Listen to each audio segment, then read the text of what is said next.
Thank you, Mr. Chairman, and I appreciate you holding this important hearing. It's good to see all of you today, and thank you for your expertise. It's of particular importance to my district. I'm from Augusta, Georgia, and it's been recognized as the growing cyber capital of America and the world.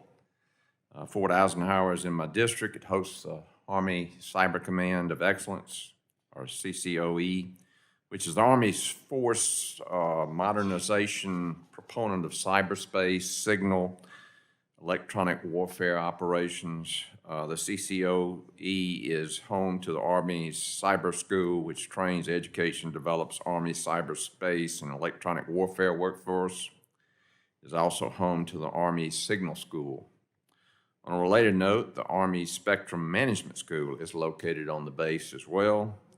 Additionally, Fort Eisenhower is home to NSA Georgia, the second largest NSA facility outside of Fort Meade in Maryland.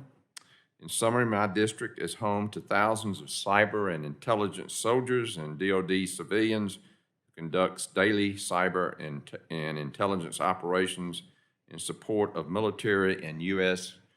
government operations around the world. I've been there. It is amazing what we're doing.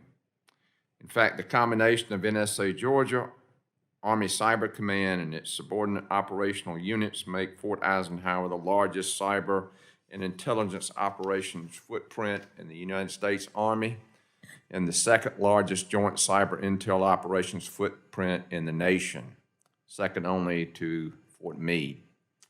Every year, roughly 3,000 people leave this fort looking for work. Studies show that 70% of them would prefer to stay in the area. And I agree with them. To help meet this demand, former Governor Nathan Deal in the state of Georgia invested $100 million to create the Georgia Cyber Innovation and Training Center. This center is located on Augusta University's campus, and its common mission is to drive collaboration between academia, government, and industry stakeholders to educate and train a superior cybersecurity workforce. It has become the nucleus for cybersecurity research and development in education. Mr.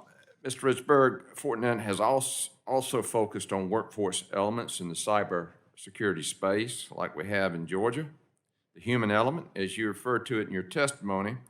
So I know you recognize its importance. Can you talk about the gaps you see in cybersecurity workforce and how efforts like those being led at Georgia's Cyber Center can help fulfill these needs?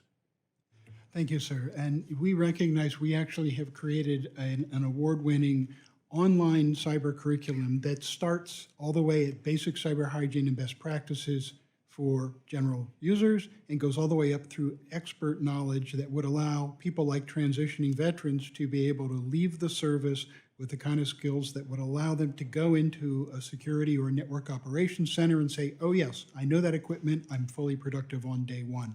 We have not only got this broad thing, which has given over 1.3 million certifications, we have got a separate program focused on veterans. We take that technical training and we say, yes, and we can help you with job placement. We can help you write your resume. I've seen studies that show that roughly 40% of companies in this country that are looking for cyber talent would preferentially like to hire veterans. Exactly. Recognize they're hardworking. They recognize they know mission. Help the veterans tune their resumes, tune their skills to help meet that need. 200,000 are leaving service every year. Some of them leave because their spouses can't find jobs. So we've made this program available to the spouses of current military employees. And they already have the highest security clearance. So, Mr. Johnson, how can institutions like Fort Eisenhower and, of course, the Innovation Campus and everything we've got going on help strengthen our cyber defense? What else do we need to do? Thank you, Congressman. I'm personally thrilled to get this question. I bought my first Army uniform there in 1992 when I was on my way to college in ROTC. I now live a few hours up the river in Rabun County. I've been back to the range. Michael Schaefer is doing some great things there. I think it is a perfect example of DoD and the federal government investing in a community that has a tremendous opportunity for growth, and the state. So you get everything from the veterans that Jim was talking about to local students who want to get into this type of work, companies that want to participate in the range, and it creates this really dynamic ecosystem of education and operation. So Well, I think when it's you lump in sky's the Savannah, limit for it. yeah, when you lump in Savannah Riverside, we've got the largest collection of intellectual capital in this area, I think, maybe anywhere in the world. Absolutely. Great. Well, thank you so much.